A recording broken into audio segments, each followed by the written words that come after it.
कुख्यात गुंड शरद मोहोळची भर दिवसा गोळी झाडून हत्या केल्याच्या प्रकरणामुळे पुण्यात मोठी खळबळ उडाली होती। शुक्रवारी झालेल्या या हत्या प्रकरणानंतर पोलिसांनी 12 तासांच्या आत 8 जणांना अटक केली।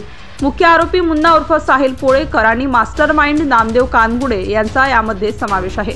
हत्या झाली त्याच दिवशी शरद मोहोळच्या लग्नाचा वाढदिवस होता। 10 वर्षांपूर्वी झालेल्या जमिनीच्या वादातूनच शरद मोहोळची हत्या केल्याचं समोर आलंय। यासाठी नामदेव कानगुडेने भाचा मुन्ना याला मोहोळच्या टोळीत घुसवलं होतं। त्याआधी तुम्ही जर HPN न्यूज चॅनल पहिल्यांदाच पाहत असाल तर नक्की सबस्क्राइब करा आणि बेल आयकॉनवर क्लिक करून नोटिफिकेशन्स मिळवा।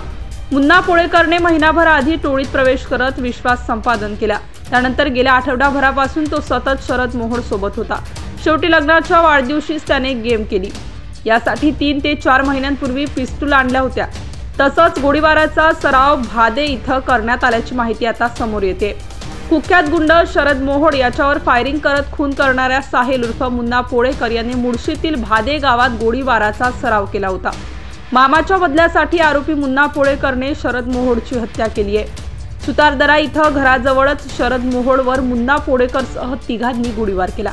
या खुनासाठी महिनाभर ते भादे गावातील जंगलात गोळीबाराचा सराव केला।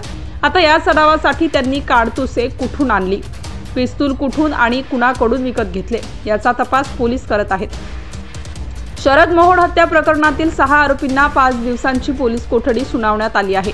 मुख्य आरोपीसह 6 आरोपींना 10 जानेवारीपर्यंत पोलीस कोठडीत ठेवण्यात येणार असून या प्रकरणात अटक करण्यात आलेल्या 2 वकिलांना मात्र केवळ 3 दिवसांची पोलीस कोठडी सुनावण्यात आली।